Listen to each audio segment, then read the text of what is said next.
바울은 골로새서 2장 1절의 말씀에 보면 내가 너희와 라오디게아에 있는 자들과 물론 내 육신의 얼굴을 보지 못한 자들을 위하여 어떻게 힘쓰는 것을 너희가 알기를 원하노라 라고 골로새서 2장의 말씀이 시작되고 있습니다. 라오디게아라고 하는 것은 골로새 근처 아마 루카스 평야에 있는 소아시아의 주요한 어떠한 도시 중에 아마 하나였던 것 같습니다. 문화와 예술이 발달되어 있는 그 도시, 그곳에서 유대인들 가운데 하나님을 믿으며 살아가는 무리들이 있었었는데 바울이 직접 가보지는 못했던 모양입니다. 직접 가보지는 못했지만은 그러나 아마 서신으로 그들에게 하나님의 말씀 진리를 전하면서 그들에게 아마 위로를 주고 받기를 원했던 것 같습니다. 그러므로 너희가 그리스도 예수를 주로 받았으니 그 안에서 행하라. 예수 그리스도를 주로 받았으니 성경에 보면은 주 안에서 행하라는 말이 얼마나 자주 많이 나오는지 모릅니다.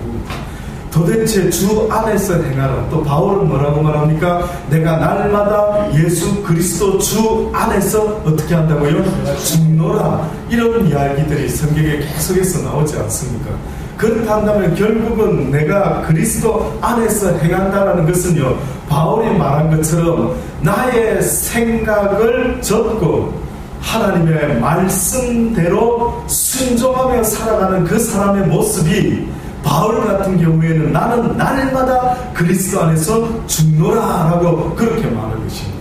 여러분이 날마다 그리스도 안에서 목사님 저도 그리스도 안에서 죽는데요 이렇게 말씀하시고 싶으면은요 날마다 살아가는 가운데 여러분의 생각이 날마다 죽어야 되는 것입니다. 내 생각과 내 육신의 생각과 하나님의 말씀은 정반대라는 것 아십니까? 비슷하던데 잘 모르겠던데 어째 그래 저 생각과 하나님의 생각이 딱 맞아 떨어지는지요? 과연 그렇게 말하는 사람이 있습니까? 저는 아니던데요. 저는 저의 육신의 생각과 하나님이 우리에게 말씀하는 생각은 전혀 반대더라고요. 저의 육신은 어떻게 보면 가장 나를 첫 번째로 생각하지 않습니까? 나의 육신은 항상 나에게 뭐라 속삭이는 줄 아십니까? 네가 먼저지, 네가 1등 해야 되지, 네가 잘 돼야 되지, 항상 너 이렇게 이야기를 하고 있습니다. 그런데 뜻밖에도 성경 말씀을 읽어보면은요 항상 나를 없애라고 말하고 있으니 어째서 하나님의 말씀과 내 생각이 늘 일치되는 것 같아요. 과연 그러는 사람이 세상에 어디 있을까요? 세상에 어디?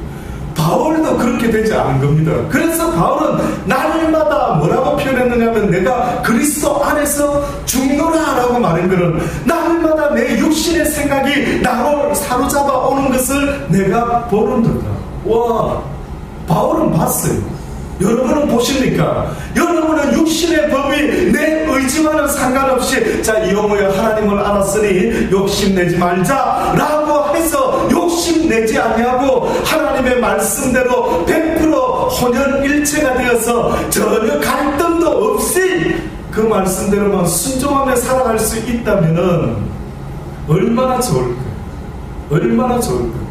근데 뜻밖에도 사도 바울과 같은 그 위대한 사도도요 어떻게 된 판인지 날마다 육신의 법이 자기를 사로잡아 오는 것을 어떻게 했다 했습니까? 내가 보노라. 오라 나는 공고한 자라. 누가 이 사망의 법에서 이 사망의 법은 도무지 그러지 말아야지 그러지 말아야지 하지만 절대적으로 그리스도의 법에 순종할 수 있다 없다? 없다라고 하셨어요. 잊지 마세요. 하나님을 아는 순간에 여러분 누가 내 인생의 적이다라는 걸 발견하게 되는데 누군 줄 아십니까? 이 어려운 걸 터득하셨거든요. 이거는 산속에서 꽤 오래 있어야 터득할 수 있는 건데 어떻게 여러분은 산에도 안 들어가고 구포 삼동이나 덕천에 사시면서 이렇게 깨달을 수 있습니까? 그래요. 하나님을 어느 날 알기 시작하면은요 하나님의 말씀을 배우기 시작하면 그 순간에 갑자기 옆집 옛날에 누가 엄마가 아들이 자식이 누가 적이 아니라 나의 가장 큰 적은 누구라고요? 내 자신이더라고요. 내 이 육신 덩어리가 날마다 나를 사로잡아 오는데, 한마디로 말하면 이놈은 어느 쪽으로 치우쳐 있느냐면 하나님의 법을 무조건 쫓지 못하도록 합니다. 그래서 성경에 뭐라고까지 바울이 말합니까? 너희들에게는 육체의 본능적인 소욕이 있단다. 육체의 본능적인 소욕이 있어서 이 소욕은 날마다 무엇을 거스린다고요? 성령의 소욕, 다시 말해서 하나님의 진리가 원하는 어떠한 목적지까지 가야 되는데, 그것을 못하도록 날마다 막는 놈이 이 육체의 소욕이라고 합니다. 그래서 여러분과 제가 뜻밖에도 날마다 깨어 있어야 되는 이유가 있다면은, 늘 이 육신놈이 나에게 영적 싸움을 걸어오고 있기 때문에 성경은 깨어 제발 있어라. 제발 방심하지 말고, 네 육신의 적이 늘 몸뚱아리를 네가 끌고 다니지 않느냐, 네 적하고의 동침을 늘 하고 있지 않느냐.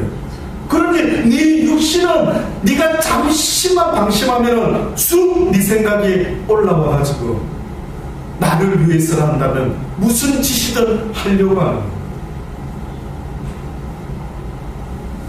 그래서 바울이라는 사람이 나는 날마다 그리스도 안에서 어떻게 한다고요? 죽노라. 예수님이 이것이 쉽다라고 말씀하시지 않았다고 그랬죠.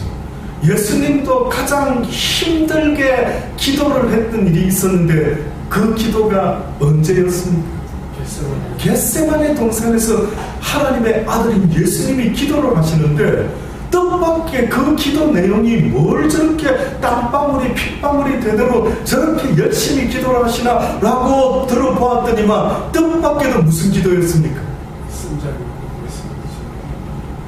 누구의 원대로 되지 말고 내 이놈의 이 육신의 소욕대로 되지 말고 누구의 원대로 되기를, 하나님의 원대로 주의 뜻대로 되기를 원하나이다 라고 하면서, 예수님이 십자가에 달려 죽기 전에 먼저 죽었던 것은 바로 자신의 육신의 생각을 죽였던 것이에요.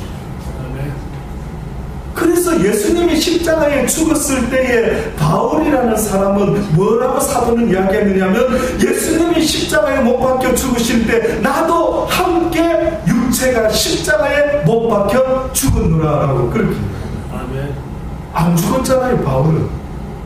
바울은 자기는 안 죽어놓고 예수님은 실제 죽었는데, 예수님은 죽기 직전에 먼저 육신의 소욕을 죽였고, 또 그리고 실제로 그의 육신이 죽으시면서 온 인류의 죄의 삭을 다 지불하시고 죽으셨다가 끝이 난 게 아니라 어떤 일이 벌어졌다고요? 다시 부활을 하셨다고요. 근데 염치도 좋게 바울이라는 사람이 염치도 좋게요, 자기가 예수님이 십자가에 달려 돌아가셨을 때 그 놀라운 세상의 모든 죄의 구속을 위하여 십자가에 달려 돌아가 주신 예수 그리스도 하나님의 아들이 죽을 때 자기도 어떻게 했다라고 말합니까? 나도 죽었다. 염치가 이럴 수가. 자기가 언제 죽었는데? 그럼 무슨 말입니까? 그럼 사도 바울이 지금 뻥치고 있습니까? 그럼 뭐가 죽었다고 지금 단절, 나도 이미 죽었어. 예수님 십자가에 못 박히실 때. 그럼 그 뜻은 뭡니까? 내 육신의 생각에서 이제는 나도 벗어났다. 나도 이제는 육신이 원하는 대로 하지 않는다. 이제 나도 예수님과 같이 십자가에 육신의 생각을 못 박았으니 이제는 내가 날마다 하나님 앞에서 살아간다라는 고백이었던 것입니다.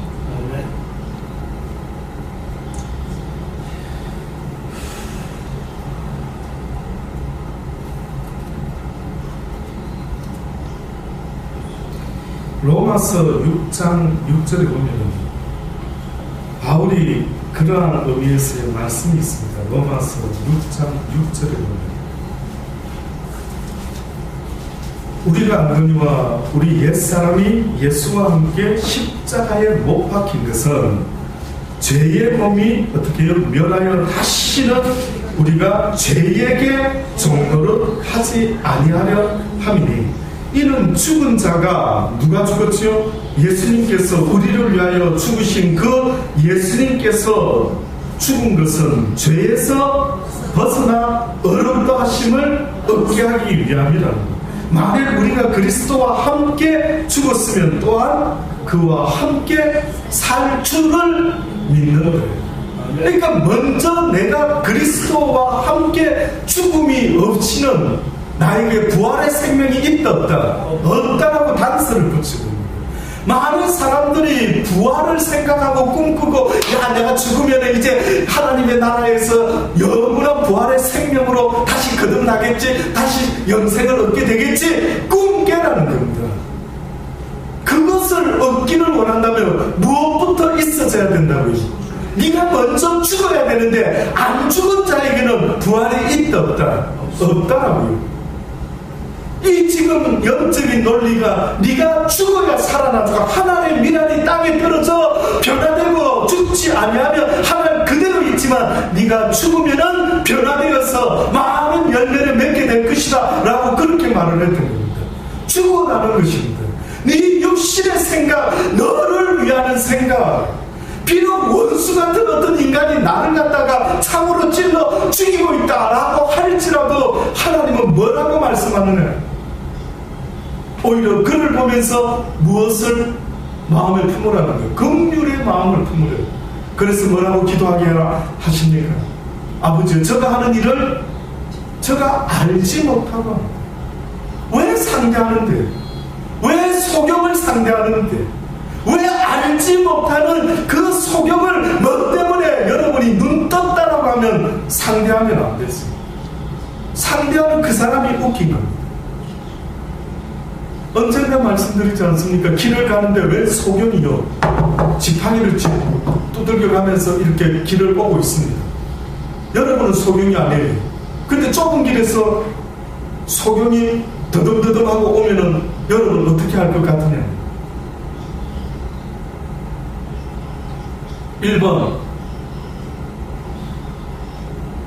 탁 부딪혀가지고 힘으로 제끼가지고 내 갈 길을 간다 뭐 이런 사람이 있습니다. 2번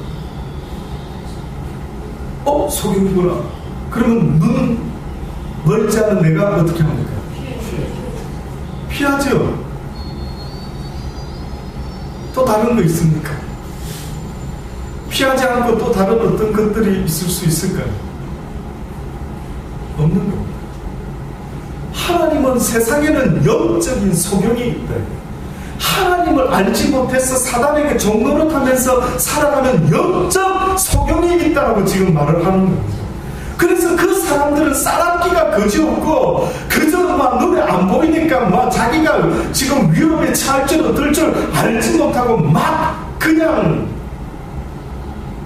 소경이 더듬거리며 넘어지고 자빠지는 것처럼 그의 영의 눈이 띄어있지 않기 때문에 무엇이 옳고 그른지 향방을 구별하지 못하고 아무 소리나 막 하게 되고 싸우려고 하고. 그래서 성경에 보면은 모르는 그들에 대한 그 마음 자세는 어떻게 해야 된다고요? 그들을 긍휼히 여겨줘라. 이런 마음을 가지라고, 이런 육신의 생각을 버리고 하나님이 기뻐하는 그 마음을 가지라고 계속 말을 하는 것입니다. 그래서 그리스도와 함께 바울은 십자가에 내가 죽었었다라고 고백했던 것은 결국은 육신의 생각대로만 이제는 하지 않겠다. 이제는 내가 이 세상을 살아갈 때에 내 육신, 나를 위하는 생각, 소경을 배려하지 못하고 소경하고 똑같이 쌈박질하려고 덤벼드는 내 육신의 삶 속에서 이제는 그만 살겠다. 이제는 내가 눈이 밝아졌다면, 이제는 내가 진리를 깨달았다면, 이제는 내가 무엇과 싸워야 되는지를 이제는 확연히 깨달았으니 먼저는 내가 죽지 아니하면 그 어떤 사람도 살릴 수가 없다는, 내가 죽지 않으면 아무 일도 할 수가 없어요. 똑같이 소경이 되어가지고 둘 다 구렁텅이에 빠진대. 그래 그래서 성경이 오죽했으면은 이 소경된 자들아, 바리새인과 율법학자들아, 너희가 뭔가 진리를 내가 봤을 때는 너희는 진리를 아는 자들이 아니들, 너희 눈은 감겨져 있다. 그래서 진리를 알지 못하고 사람들을 이끌어간다라고 할 때 오히려 너 같은 소경 때문에 또한 하나님을 알지 못하는 소경들이 함께 구덩이에 빠져 죽을까 힘이 두렵다.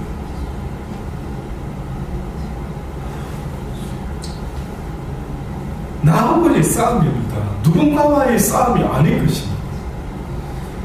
내가 죽어버리면 기적이 일어난답니다. 무슨 기적이요? 네가 죽으면 주님께서 내 안에 들어와 살겠다. 이것이 요한계시록에 뭐라고 말했다고요? 내가 문 밖에 서서 문을 두드리노니 누구든지 내 음성을 듣고 문을 열면 내가 그에게로 들어가서 그로 더불어 먹고 마시며 그는 나로 더불어 먹고 마시게 될 것이다. 주체가 바뀐다. 네가 죽어야 내가 네 속에서 살아난다. 죽지를 못하는 겁니다. 죽지를 못하니까 능력이 내게서 나가지를 않는 겁니다. 다시 말하면 주의 진리의 말씀이 내 속에 들어왔다라고, 내가 그리스도 안에서 하나님의 말씀을 가슴에 품고 산다라고 하는 것은 내 육신의 생각이 죽었다라는 거예요. 내가 죽었다라는 말은 결국 내 안에 그리스도께서 사신다는, 죽은 냄새를 풍기던 내가 이제는 그리스도의 향기를 품으며 살아간다라고 그렇게 말하는 것입니다. 나옴이라는 여인을 아십니까? 그는 하나님을 믿는 사람이었습니다. 그가 어느 날 어렵고 힘든 기근 가운데 먹고 살 거라고 그가 어디론가 내려가지 않습니까? 모압 지방으로. 두 아들입니까? 두 아들과 두 며느리를 잡으러 데리고 모압 땅으로 내려간 적이 있었죠. 근데 거기서 두 아들을 잃어버리고 결국은 이제 며느리를 붙잡고 있을 명분이 없어서 그 나옴이라는 여인이, 하나님을 아는 그 여인이 뭐라고 이야기합니까? 이제는 너희 있던 곳으로 다 돌아가거라. 굳이 나와 함께 있을 필요가 없다. 그런데 두 며느리에게 그렇게 말했을 때 어떤 며느리는, 한쪽 며느리는 예 알겠습니다 어머니 하고 갔지요. 근데 우리가 잘 아는 예수님의 족보 계보에 든 한 여인이 있었으니 그 여인의 이름이 뭐였습니까? 루시라고 하는 여인이었어요. 혹시 그 여인이 했던 말 명대사 기억나시는 분 있습니까?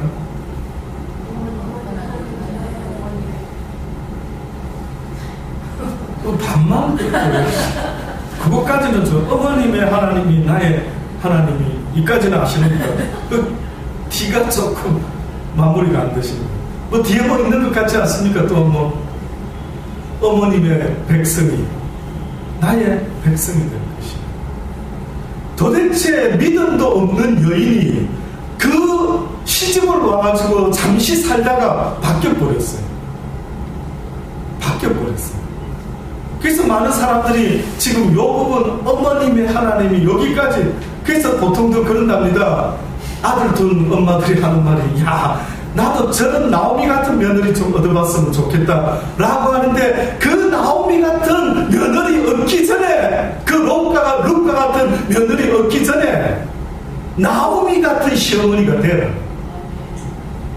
나오미가 저는 뭘 했는지 모르겠어요. 도대체가 나오미라는 시어머니가 그 며느리, 예수 하나님도 알지 못하는 그 며느리가 잠시 있다가 도대체 어떤 모습을 보았길래 그 룻이라는 며느리가 어머님의 하나님이 나의 하나님이 되고 어머님의 백성이 나의 백성이 될 것이라. 내가 결단코 어머니를 떠나지 않을 것이요. 이제 나를 자꾸만 돌아가라고 어머니 말하지 마세요. 이제는 어머니가 나의 어머니입니다. 어머니 있는 곳에 내가 있을 것입니다. 어떻게 하든 나를 돌려보내고 내가 만약에 돌아간다면 정말 하나님이 나에게 벌 위에 벌을 더하기를 원합니다. 와, 대단한 며느리였어요. 어떻게 했길래 그가 무슨 함께 가정예배를 어째 들었는지 모르겠는데, 무슨 예언 기도를 받았는지 모르겠는데, 그러나 제가 깨닫기는요, 그리스도의 향기를 품은 사람이 아니죠. 자기의 육신은 죽고 하나님을 바라보며 살았던 여인의 모습 아니었겠느냐. 그 여인이 비록 육신적으로 가난하고 힘들어서 모압 땅으로 내려는 갔겠지만은 그 엄마의 실체, 시어머니의 실체를 아는 그 며느리가 봤을 때에 그 시어머니의 하나님이 너무나 놀랍다. 사람이 하나님을 믿으려면 저 모습으로 믿어야 되겠다. 그의 인격과 인품이 얼마나 아름다웠으며 얼마나 그리스도의 향기가 품어져 나왔습니다. 많은 사람들이 지금 이 시대에도 예수 믿게 하려고, 하나님 믿게 하려고 예언기도 하고 뭐 전쟁을 같이 해가지고 변화를 어째 시켜봐가지고 예수 관심을 갖게 만들어가지고 교회에 나오도록 관심을 두게 만들어서 어쨌든 예수 한번 믿게 해보려고 초콜릿 사주고 뭐 이런 여러 가지 있지 않습니까? 실질적으로 하나님이 원하는 모습은요, 바로 이렇게 변화된 신앙의 인격을 가진 믿음의 사람이 변화될 때에 그의 속에서, 삶 속에서 무엇이 풍겨져 나온다고요? 그리스도의 향기가 풍겨져. 그의 말이 달랐던 것입니다. 그의 표정이 달랐던 것입니다. 며느리를 대하는, 루스를 대하는 그 시어머니 나오면은 자세하게는 나와 있지 않지만은 그를 충분히 변화시키고도 남을 만한 그런 인격과 인품을 보여줬던 것. 무엇이 사람을 변화시킬 것 같습니다. 여러분 생각할 때 무엇이 여러분의 자녀를 변화시킬 것 같습니다. 내가 바뀌어져야 되는 겁니다. 내 육신의 나를 위한 욕심, 자식도 나를 위해서 잘 되라 그러고 모든 게 다 나 좋다고 하는 이 모든 육신의 소욕이 깨어지지 아니하면은 결단코 나뿐만 아니라 그 누구도 변화시킬 수 없는 무능한 삶을 살다가 불평하다, 불만하다 끝나게 됩니다. 그래서 바울이 지금도 육신이 십자가에 못 박히지 아니하면, 너희가 육신이 죽지 아니하면 어떻다고요? 하나를 그대로 있다. 달란트 비유도 어떻게 보면은 한 달란트 받은 사람이 한 달란트 그대로 들고 왔다는 말은 네가 변화되지가 않았대. 너의 악하고 게으른 성품이 변화되지 않았대. 너의 육신을 지고 있는 그 나쁜 생각이 바뀌지가 않았대. 그래서 한다라는 말이 하나님이 나는 이런 분인 줄 알았는데 결국은 하나님의 진리의 말씀을 가슴에 품지 못한 한 비극적인 사람의 모습 아닙니까? 하나님을 모르다 보니까, 하나님의 말씀을 품지 않다 보니까 뜻밖에도 그 주인에 대해서 다른 종들처럼 어느 정도는 알았을 것 같은데 자기는 하나님이 이런 분 같아요. 무슨 말입니까? 자기 육신은 깨어지지 않고 전혀 변화되고 있지 않았던 것입니다. 자기 생각, 한 달란트 그대로를 지고 와가지고 엉뚱한 소리를 하고 앉아있는 거예요.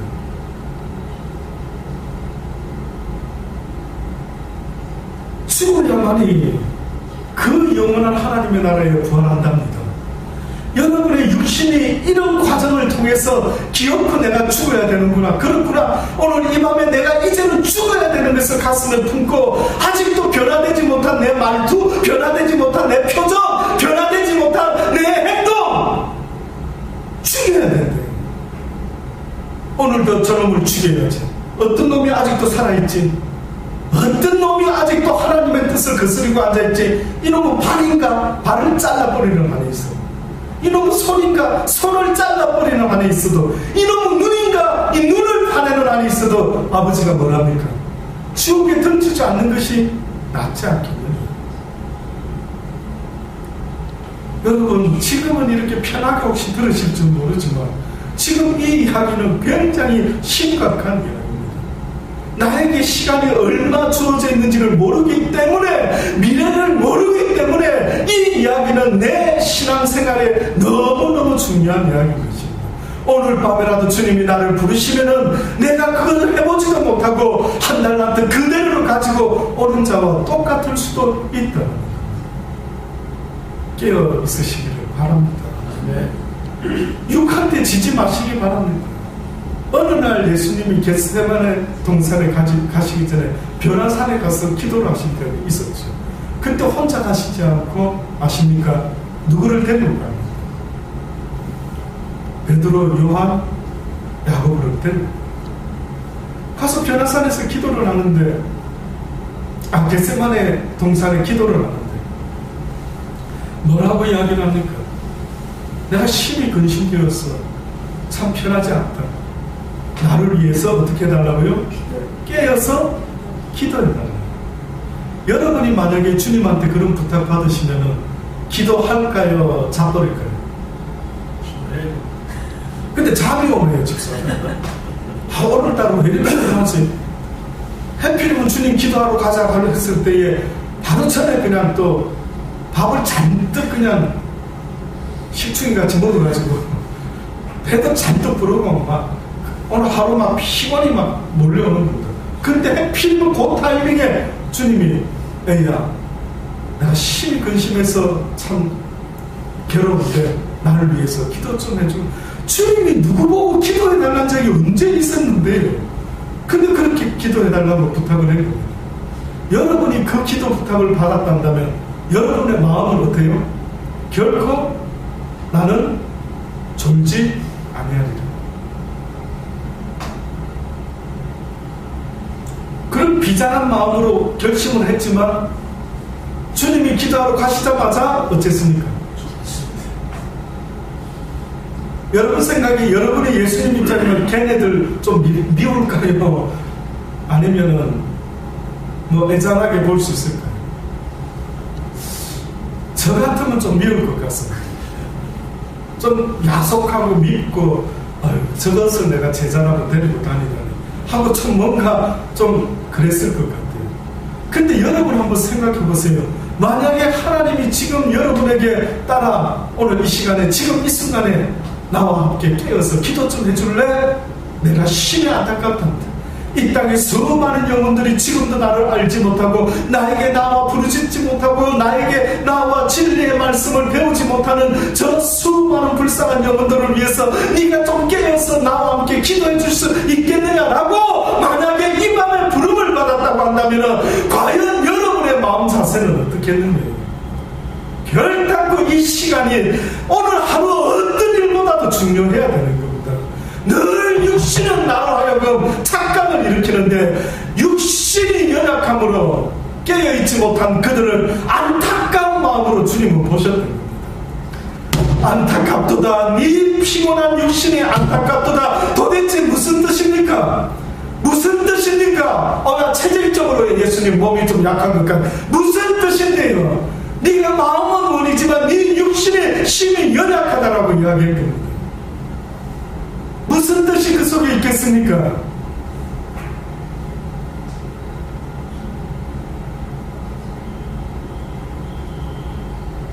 내 육신이라는 존재는요, 어쨌든 하나님의 뜻을 쫓는 일에 있어서는 수단과 방법을 가리지 않고 방해를 한답니다. 다시 말하면 주님께서는 깨기를 원한다, 깨어있기를 원한다 할 때에 주여 저도 깨어있기를 원합니다. 아멘. 그렇게 될 줄 믿습니다 라고 하는 마음을 가진 자들이 어디에 있느냐라고 물어보시는 것입니다. 피곤하니까 육신이 있으니까 누구나 그런 거 아닙니까? 어쩔 수 없죠. 밥도 많이 먹었고 어쩔 수 없죠. 오늘 하루 피곤한데 혹시나 그런 식으로 날마다 육신에게 져가지고요 도무지 하나님 앞에 섰을 때에 무엇을 이야기해야 될지도 모를 정도로 한 달란트만 달랑 들고 와서 주인은 심지 않은 데서 거두고 해치지 않은 것에 모으는 이런 분인 줄 알았습니다 라고 하는 그 변명이 과연 통할 수가 있을까요? 이 시간만큼 악한 영이 여러분 이 시간에 앉아 교회 오는 것도 막지만 모르게 막다가 교회 왔어요. 그 다음에 그놈들의 2단계 수법 만약에 여러분이 사단이라면 어떻게 할 것 같습니까? 여러분이 영적 지금 계략을 짜가지고 아우 저 박 집사 저거 하나님 좀 못 믿게 만들어야 되는데 교회 못 가게 만들어야지 뭐 이렇게 계획을 세웠어요. 길을 쓰고 교회 가려고 하면은 애들이 물면 해가지고 막 그 시간 해필이면 공격을 막 당하는, 공격이 없으면 그게 비정상입니다. 그럼 사단이가 여러분을 포기했다라는 말인데, 그럼 여러분은 하나님하고는 관계가 없기 때문에 내버려놔도 별 상관이 없는 사람입니다. 공격이 매일 있지요. 왜 사단이가 매일, 왜 바울이 매일 나는 죽노라라고 말했는데, 바울 같은 사람은 가만히 두면 안 되거든요. 어쨌든 넘어뜨려야 되거든요.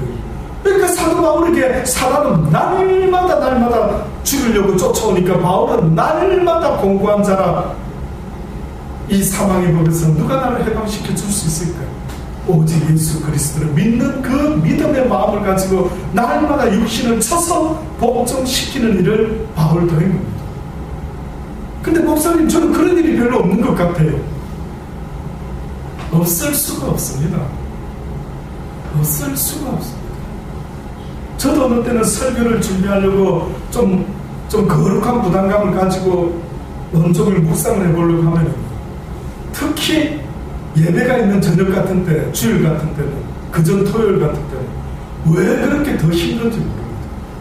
이상하게 아무 생각도 하고 싶지 않고 그냥 피곤이 막 엄습하는 것 같고, 그냥 어떻게 하지 이러다가 나옵니다. 오늘도 왜 오늘따라 이렇게 피곤한지, 사실은 오기 전에 딱 한숨 잤으면 좋겠다 이 생각이 육신이 나를 갖다가, 야, 이 목사 한숨 자지, 시간이 어중간한데 속으로 지금 누웠다가 이게 잠들어 버리면 어떻게 하지, 이런 생각들. 가서 졸더라도, 설교하다가 자더라도 가자, 이런 독한 마음을 다시 또 먹고 막 몸부림이 일어나는. 그놈이 만약에 여러분이 만약에 사단의 괴계를 한번 예상을 해본다면, 교회를 아예 오지도 못하고 성경을 읽지도 못하게 100% 막습니다. 100% 마음을 쏙 빼놓습니다. 부산하게, 바쁘게. 그러니까 어떤 사람은 자기도 모르게 하나님의 일에 마리아와 같이 집중해야 되는데, 하나님의 일, 예배 드리는 시간, 기도하는 시간, 성경 읽어야 되는 시간, 사람 만났을 때에 그리스도의 향기를 뿜어내야 되는 시간, 요럴 때는 정신을 딱 차리고 있어야 되는데, 사단이는 그 시간마다 어떻게 해요? 그러지 못하도록 할 거 아닙니까? 그놈은 밥 먹고 그 짓 때문에 지금 하나님이 내버려놨으니 그 짓을 날마다 하지 않겠습니까? 그런데 교회를 못 가게 했는데, 여러분과 저같이 이상하게도 신기하게도 세상 사람들은 이해가 안 되는데, 이 시간에 왜 저 사람들은 교회 가서 앉아있지? 도무지 이해되지 않는데 여기까지 지금 나온 겁니다. 어쩔 수 없이 오는 걸 못 막았어요. 그러면 여러분이 두 번째 단계 어떻게 할 것 같습니까?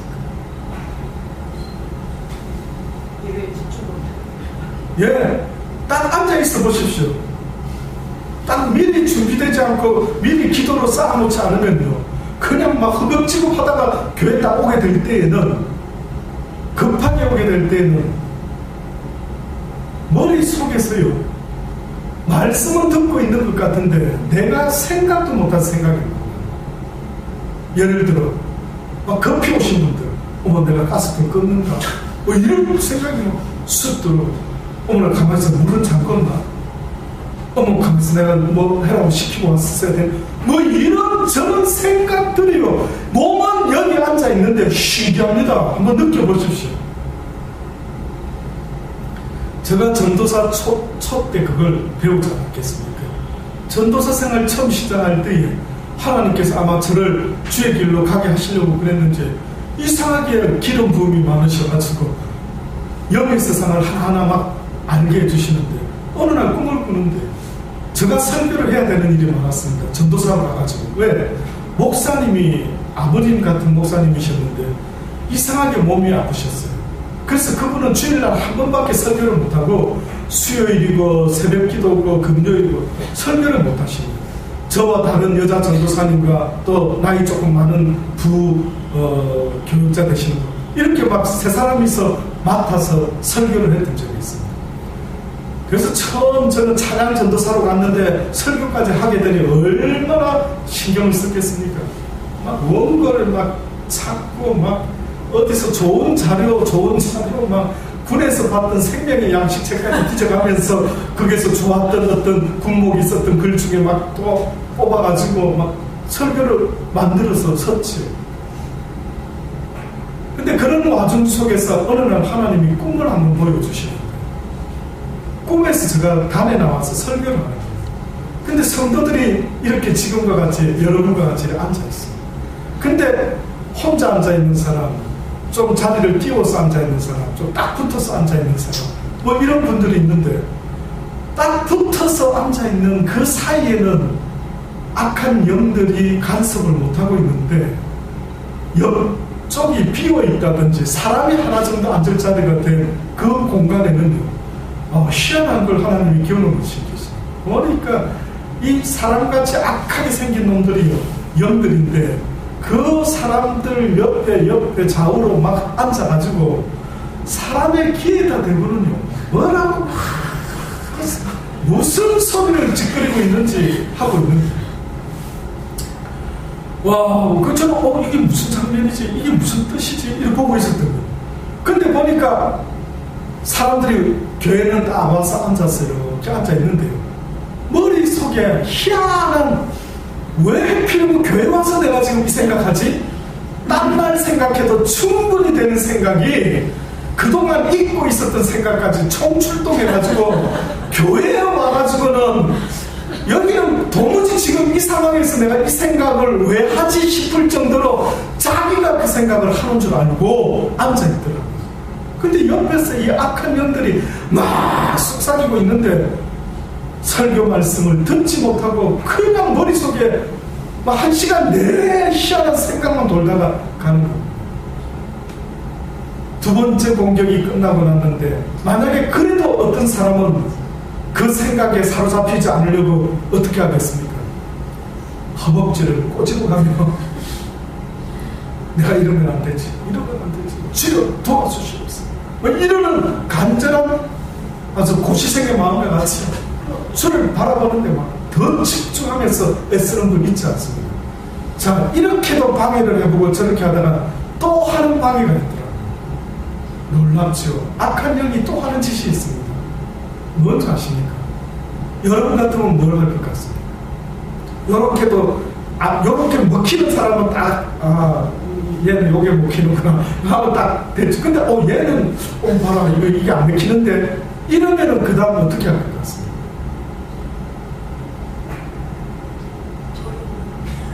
예, 잠을 줄이시잖아요. 잠을. 신기하죠? 그래서 우리는 그렇게 할 때는 이러죠. 피곤한데 그건 너무 당연한 거죠. 하나님보다 더 당연한 게 피곤한데 교회 어떻게 가? 피곤한데 어떻게 해? 온 것만 해도 어딘데? 이런 생각 때문에 사단이가 막 잠을 막 아주 꿀송이같이 쏟아부어 주는 거예요. 저도 왜 경험을 안 해봤겠습니까? 저도 왜 인간인데 피곤할 땐 여러분보다 진짜 더 피곤해서 여기 설 수도 없을 정도로 피곤한 사람입니다. 그런데 아직까지는 한 번도 피곤해서 여기 못 쓰겠다라고 제가 설교를 안 한 적이 혹시 있었습니까? 신기하지 않습니까? 죽을 각오로 하고 일어서는 거예요. 그래, 설교하다가 졸든지 설교하다가 쓰러지든지 둘 중에 하나 해보자. 그런 마음으로 딱 단에 서면은 어느 순간에는 저도 모르게 여러분은 믿기지 않을 정도로 목사님 오늘따라 되게 세게 하시는데 이러면 그때는 엄청 피곤한 날이거든요. 뜻밖에도 그때는 한숨 자고 싶은데 막 순종하고 나왔더니만은 여러분이 그런 말처럼 속으로 깜짝깜짝 목사님 오늘 은혜가 너무 되었습니다 이러죠.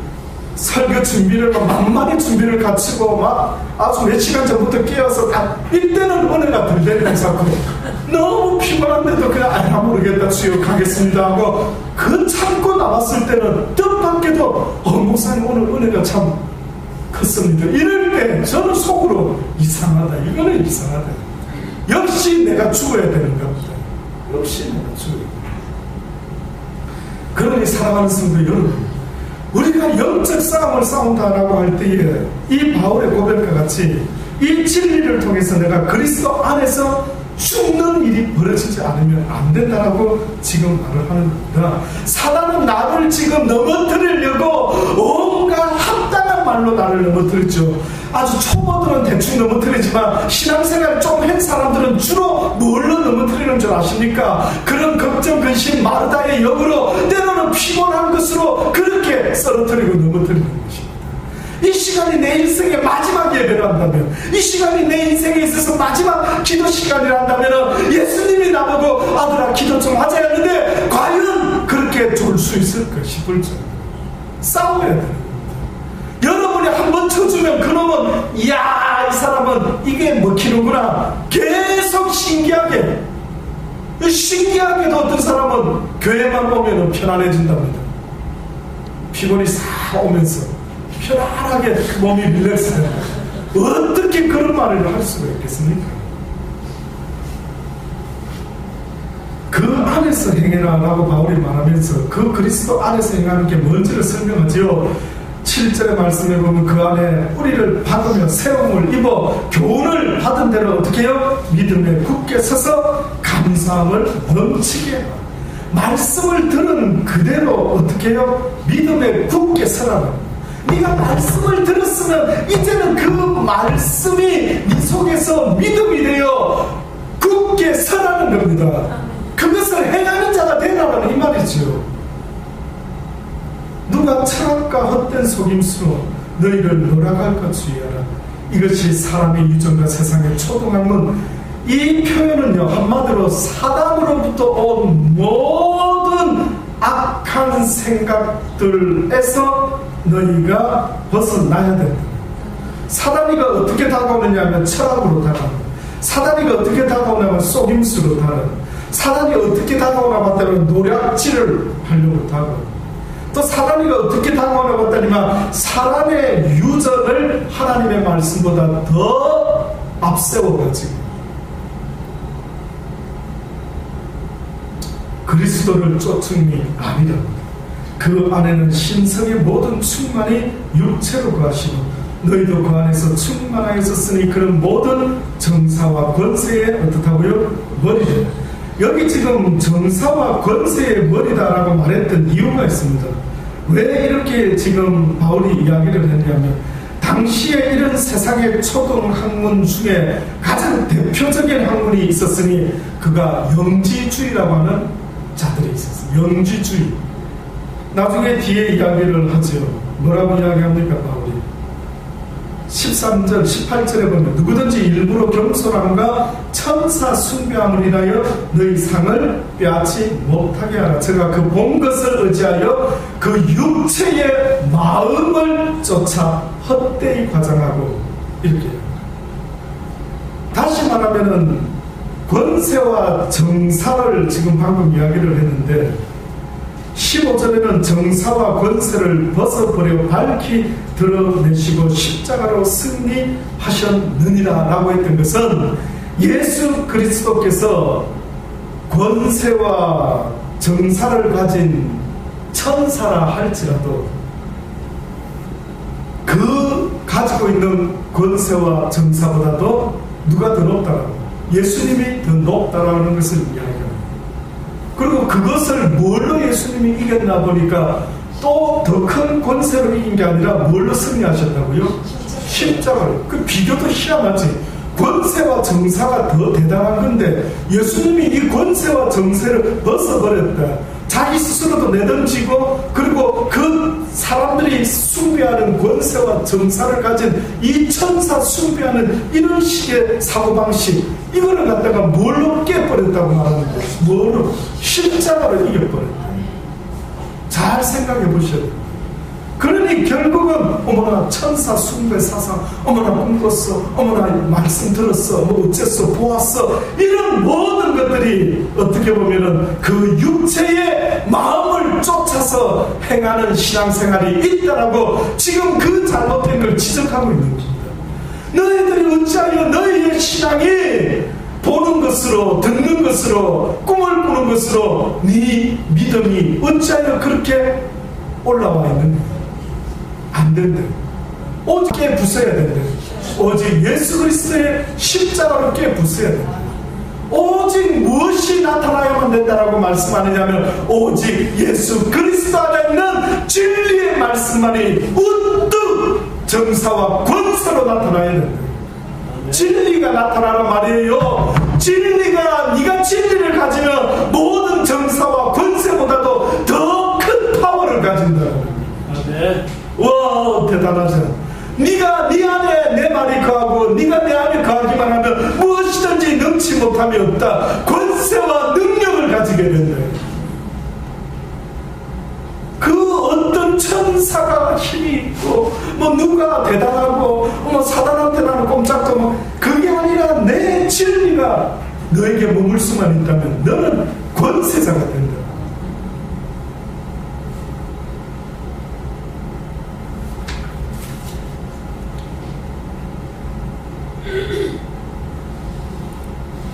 결론적으로 말씀을 드리고 마치고 로마서 6장에서 우리가 아까 찾아보았던 그 말씀 속에서 바울이 결론을 오늘 본문과 같이 내고 있는데 두 군데 말씀을 다 보기로 했는데 로마서 6장에서는 뭐라고 결론을 내냐면 이는 그리스도께서 죽은 자 가운데서 사셨으며 다시 죽지 아니하시고 사망이 다시 그를 주장하지 못한다. 그리스도 안에서 한 번 죽은 자는 더 이상 사망이 그를 주관할 수 있다 없다. 그래서 성경에는 네가 죽어도 살겠고 살아서 나를 믿는 자는 더 이상 죽음이 그를 건드릴 수 없는 티켓을 얻는다. 희한한 이야기를 하시고 계세요. 도무지 인간적으로 이해되지 않는. 네가 지금 내 안에서 네 육신의 소욕을 죽여버리면은 너는 또 죽을 이유가 있다 없다? 없다. 원래 사망은 누구에게 오는 거예요? 죄의 값으로 왔다. 예수님이 죽어주셨다. 값을 치러줬다. 이제 예수님과 함께 십자가에 진짜로 죽기 전에 미리 살아서 죽어버리면은, 살아서 육신의 소욕을 죽여버리면은 아버지가 그걸 죽었다고 인정을 해주겠다. 그래서 이제 죽은 자는 두 번 다시 죽을 수 있다 없다? 부활한 자는 죽을 수 없다. 이래서 지금 예수님이 뭐라 합니까? 그의 죽으심은 다시 죽지 아니하시고 사망이 다시 그를 주장하지 못할 줄 압니다. 그의 죽으심은 뭐에 대해서 죽어버렸다고? 죄에 대해 단번에 죽으시며 그의 살아심은 누구에 대하여 살아났다고요? 하나님에 대하여 살으십니다. 이와 같이 너희도 너희 자신을 죄에 대하여는 어떻게 죽은 자요 그리스도 예수 안에서 하나님을 대하여는 산 자로 여기는 거죠. 그러니까 네가 그리스도 안에서만 들어가기만 하면, 또다시 말하면은 네 육신은 죽지 않은 것 같아 보이지만 이미 그리스도가 돌아가실 때 바울이 말한 것처럼 나도 그때 죽어버렸대. 그에게는 이제 사망은 없다. 이렇게 6장 로마서 6장의 결론을 냈죠. 근데 지금 이 골로새서 2장 오늘 읽었던 본문의 마지막에 뭐라고 이제 결론을 냅니다. 천사 겸손함과 천사 숭배함을 인하여 너희 상을 빼앗지 못하게 하라. 저가 그 본 것을 어찌하여 그 육체의 마음을 조차 헛되이 과장합니다. 일부러 겸손함과 천사 숭배, 일부러. 어떤 이는 겸손의 모습을 가장하는 자가 있다. 이 악한 것이 하는 특징, 사단이 가는 특징인데, 자, 그것을 너희가 육체의 마음을 쫓아서 하는 것이다. 인간적으로. 그런데 이제 결론 냅니다. 머리를 붙들지 아니했답니다. 너희가 머리를 붙들지 아니하는지라 온몸이 머리로 말미암아 마디와 힘줄로 공급함을 얻고 연합하여 하나님이 자라게 하심으로 자라느니라.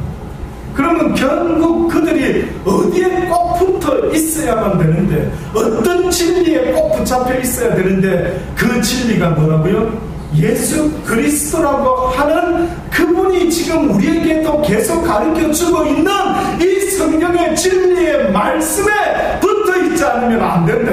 천사한테도 붙어있지 말아요. 거짓된 영역에도 붙어있지 말아요. 예언하는 영역에도 붙어있지 말아요. 꿈을 꾸는 영역에도 붙어있지 말아요. 그것은 육체의 혼적인 일을 통해서도 얼마든지 일어나는 증상이 돼요. 너무 그런 거 좋아하지 마십시오. 너무 예수를 믿는데 꼭 꿈을 쫓아가고 예언을 쫓아다니고 환상을 쫓아다니는 이런 식의 믿음 생활은 안 된다라고 지금 주님. 그랬으면 주님이 길을 쓰고 기적을 일으키고 길을 쓰고 환상을 보여줬겠지. 근데 주님이 뭐라고 말합니까? 길을 쓰고 주님은 오히려 기적을 행했는데도 그에게 뭐라고 말합니까? 어디 가서 말하지 말아요. 자칫하면 나 예수가 병나수로 온 사람으로 보일까 심히 두렵다. 내가 온 목적은 너희들의 육신의 병을 낫게 하기 위하여 온 것이 아니다라는 이야기입니다. 그래서 뭐라고까지 이야기를 합니다. 요한복음 10장 7절로 보면은 그 주님이 자신에 대해서 뭐라고 설명을 하시냐면은 예수께서 이르시되 내가 진실로 진실로 너에게 말하노니 나는 양의 문이다. 나보다 먼저 온 자는 다 어떻다고요? 절도요 강도니 양들이 듣지 아니하였느니라. 하나님의 양들이요 귀를 기울여 있었습니다. 하나님의 양들은 왠지 뭐라고 말할 수 없지만 주님이 주가 되시고 진리시고 그 길이요 생명이신데 어떤 놈들이 나타나가지고 미리 내가 바로 길이요 진리요 생명이 됐을 때 왠지 저 수상한데 냄새가 나는데 그렇다 따라가지 않는다. 내가 문인이 누구든지 나로 말미암아 들어가면 구원을 얻고 또 들어가며 나오며 꼴을 얻으리라. 그러니까 예수를 통해서 뭘 얻으라는 것입니까? 구원을 얻으라. 또 뭘 얻으라? 꼴을 얻으라. 느낌이 오십니까? 지금 무슨 말씀하는지 느낌이 오십니까? 구원을 얻기 위해서 우리에게 뭘 주신다라는 건데 꼴을 준다면 먹이를 준다, 먹을 것을 준다. 육적인 먹을 걸 말할까요? 영적인 먹을 것을 말할까요? 영적인 먹을 것을 지금 주님이 주겠다는 거예요. 그러니 제발 나에게 나와서 내가 너희들에게 애절하게 말하고 있는 이 진리의 말씀을 좀 들어다오. 제발 정신 바짝 차려가지고 지금 내가 너희들에게 말하는 이 진리의 말씀을 제발 귀를 좀 기울여다오. 도적이 오는 것은 도적질하고 죽이고 멸망시킬 것뿐이요 내가 온 것은 양으로 생명을 얻게 한다. 진리가 곧 그들로 하여금 생명을 얻게 한다. 그래서 내가 그 길이요 진리요 생명이라고 하신 주님이 나는 선한 목자요 나는 양의 문이로다. 선한 목자는 양들을 위하여 목숨을 버리나 싹구는 목자도 아니요 양도 제 양이 아니라 이리가 오는 것을 보면 양을 버리고 달아나느니 이리가 양을 늑탈하고 또 해친다. 오늘 이 시대에 수많은 사람들에게 성경은 말씀은 하나님의 종들을 통해 선포되고 있지만 뜻밖에도 이 자리를 떠나면은 또 그 순간이 지나면 많은 사람들이 그 진리를 또 잃어버리고 어떤 랍비가 제자에게 제자와 이런 대화를 나눴고 어느 제자가 그 자신의 랍비가 제자에게 먼저 이렇게 말했답니다. 진리는 길에 널려져 있는 돌멩이처럼 흔한 것이다 라고 그렇게. 그래서 제자가 그 스승님 그 랍비에게 묻습니다. 선생님 그렇게 흔한 것인데 왜 사람들은 진리를 터득하지 못합니까? 라고 했더니만 랍비의 대답이 의미심장하더라고요. 그 랍비가 뭐라고 말했는 줄 아십니까? 그거야 사람들이 허리를 굽히기 싫어하기 때문입니다. 허리를 굽히기 싫어하기 때문에 돌을 줄 수가 없단다. 진리가 가까이 있는데 이 진리가 그저 얻어지는 것이 아니라 허리를 굽히는 수고를 해야 됩니다. 허리를 굽히는 겸손한 마음을 가지지 못하면 예수님이 똑같이 그 시대에도 설교를 했지만 뜻밖에도 예수님의 말씀을 진리를 듣고 오히려 예수를 죽이려고 작정한 자가 나타났으니 그 시대나 오늘 이 시대에 과연 더 심하지 않겠는가. 아무쪼록 사랑하는 여러분, 이 진리의 말씀이 날마다 여러분의 곁을 떠나지 않기를 바라고 이 진리의 말씀에 순종하는 것이 곧 예수 그리스도 안에서 날마다 내가 사는 것이요 또한 죽는 것이라는 사실을 잊지 마시고 이 세상을 살아갈 때에 그 진리 앞에 섰을 때만큼은 잠들지 아니하고 정신을 바짝 차려서 주여 그 생명 없이는 나는 죽사오니 오늘도 그냥 돌려보내지 마시고 나에게 맛있는 진리의 말씀을 나 때문에라도 허락하여 주옵소서라는 그 간절한 소망과 바람이 먼저 여러분에게 있어지기를 간절히 주의 이름으로 축원합니다. 기도하시겠습니다. 하나님, 그렇습니다. 바울이 우리에게 이렇게 애절하게 말씀으로 권면하고 있음을 다시 한번 또 듣게 됩니다. 하나님, 우리의 믿음을 돌아보게 하여 주옵소서. 혹시나 애쓰지 못하고 습관적으로 교회를 다니는 바리새인과 율법학자처럼 변해버리고 말지는 않았습니다. 아버지여, 깨우쳐 주옵소서. 깨어나게 하여 주옵소서. 모든 습관에서부터 좋지 못한 모든 습관들, 모든 본능에서부터 아버지 기뻐하는 것이 아니라면 깨어나게 하여 주옵소서. 어쩔 수 없어라는 말을 하지 않게 하시고 나는 할 수 없지만 주께서는 하실 수 있습니다, 믿습니다 라고 날마다 외치며 고백하며 주님 앞에 나가는 우리 모두 되게 하여 주옵소서. 이곳에 있는 당신의 사랑하는 자녀들 기억하여 주소서. 한 사람도 나가지 않도록 주여 붙잡아 주옵소서. 아버지 나라 이 땅에 임할 때에 이들이 참으로 복된 자인 것을 아버지와 모든 원수들 앞에서 보여 주옵소서. 우리의 잔을 높이 들어 주옵소서. 우리의 잔이 차고 넘치는 것을 그들 앞에서 볼 수 있는 날이 오도록 주여 고대하게 하여 주옵소서. 그날이 속히 임하기를 간절히 바라고 합니다.